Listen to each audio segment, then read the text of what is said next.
Hey, what's up, Table Time? Orlando here, aka Big O.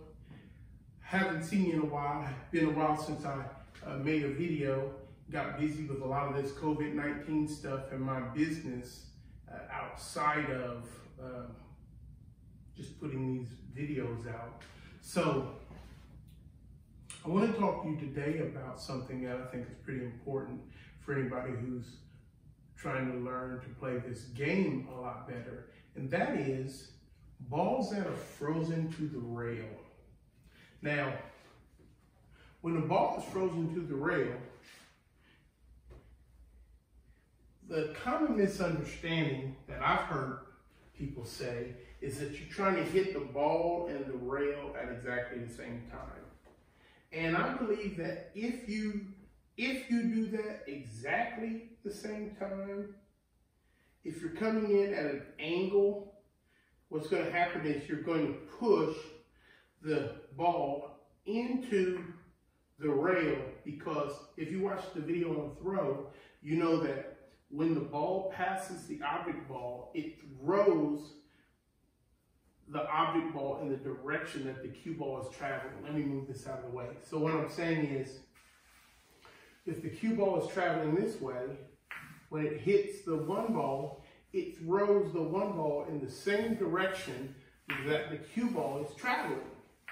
What does that have to do with this cut shot? Well, when the cue ball is coming in from an angle and it hits the one ball, that friction of the cue ball passing by the one pushes it into the rail and causes it to come off of the rail just like that. Now, sometimes it's not quite that extreme, but that's what's happening. The friction of the cue ball passing pushes the object ball into the rail, and then it starts veering out away from the pocket before it ever has a chance to go in. What we really want to have happen is for the cue ball to hit the rail slightly first with inside English. And that inside English, as it comes off of the rail, funnels the ball down the rail towards the pocket. So I'm going to try to show an example of both. I think it's most evident when you start getting outside of when you start getting to beyond 30-something degrees, where I try to hit the cue ball and the object ball at the same time. You see how I hit that one ball on that side of the pocket? Now, by trying to hit the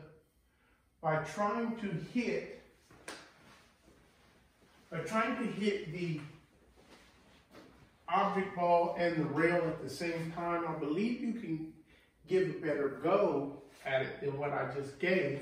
However, it's not uncommon for that ball to come out and miss to this side. Instead, what I like to consider is putting a little bit of inside English on the ball. When I say inside English, I'm not going to hit the object ball, but I'm going to just shoot the cue ball with inside English so you can see what happens to the cue ball. Meaning, I'm shooting with spin on the cue ball on the same side that I'm cutting the object ball to, right? And so, I'm going to shoot at the rail just a little bit before the object ball. That time, the cue ball hugs the rail, runs towards the pocket. So now, this is I believe, incredibly important shot, because let's imagine we're playing a game of 9 ball, for example. We're playing a game of 9 ball. Our opponent has given up the table. No, let's switch that up. Let's call it 8 ball, because this happens a lot. Your opponent has all his balls off the table. He got nervous because he was getting ready to win, and he rattles this ball. More often than not, it'll be in a corner pocket, but we'll just leave it here for the sake of simplicity. And you're now at the table, and you've got this angle on the 7 ball. Because of the angle that I'm at, the bank isn't really a great option. I mean, if you're really solid with banks, maybe you can bank this ball cross corner over there, or maybe you could try to send that ball like multiple rails, 3 rails here. But the top and the bottom line is, let's get these out of the way just for the sake of making this example realistic. Top and the bottom line is, you make this 7 ball, you win. You miss this 7 ball, you lose. Because if you make that 7 up in the corner, it's easy shot on the 8. If you miss this 7 ball in the corner, then now he's got a bunny. All he has to do is not follow the ball into the pocket with the cue or come off of the railing into one of these other pockets. And so there's not an easy safety right here. There isn't an easy safety. So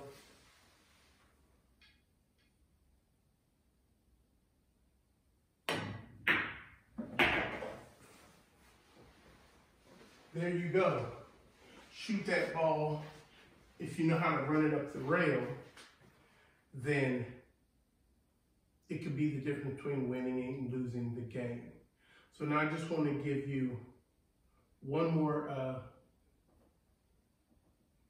idea about when you're frozen to the rail. That is when the object ball is frozen to the rail on one side of the side pocket, and the cue ball is frozen to the rail on the other side of the side pocket. So this is an instance where, man, trying to shoot that ball straight up this rail and hit that 8 ball into the corner pocket, man, there's no way that you're going to do it. Because most of the time, there's tracks on the table that's going to draw you to one of these titties on the pocket. So your job becomes getting around the titties on this side pocket and still making effective contact on the 8 ball to pocket it. Once again, we're going to use just a little bit of inside English, meaning since I'm shooting this to this pocket, I want to hit on this side of the ball. I want to hit on the side of the ball that I want the object ball to go to. And what's going to happen is when I hit with inside on this cue ball, if I hit it well, it'll come out off of the rail just slightly. It'll just arc off the rail just slightly, enough to get away from these the side pocket, and it'll turn back in and hit that ball into that corner. Now, I don't want to hit this shot too hard because it's easy to follow this ball in, and it's also easy to kind of overcook it hitting the ball too hard. So just a gentle stroke, concentrating on hitting the inside of the cue ball. Can't hit it too fast because you've got to give it time to come back to the rail. So that time I was talking and shooting, I didn't make it, but I promise you that that's closer to the action than you'll get if you try to shoot that ball straight up the rail. Let me see if I can shut up once and make the ball now.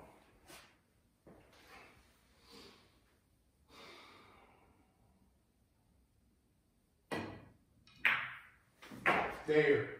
So that's it. That's 2 instances and 2 ways to deal with the object ball being frozen to the rail, putting a little inside English or a little running English on that ball so that it's throwing it towards the pocket that you want to make it in, or when the object ball is frozen to the rail on one side of the pocket and the cue ball is frozen to the rail on the other side of the pocket. Okay, man, I hope you find that video useful. practice that shot. If you have any questions about it, please comment on the video and I will get back to you and do my best to answer the question. All right. Hey, be sure to smash the subscribe button. And if you like what you see, man, give it a thumbs up. And if you have suggestions about what you would like to see in future videos, man, don't hesitate to message me as well, because I'm always looking for new things to tackle. And when you guys give me new things to tackle, I grow as a player, and hopefully I can help you grow. All right, until next time, I'm Big O. Make sure you get in plenty of table time. Take care.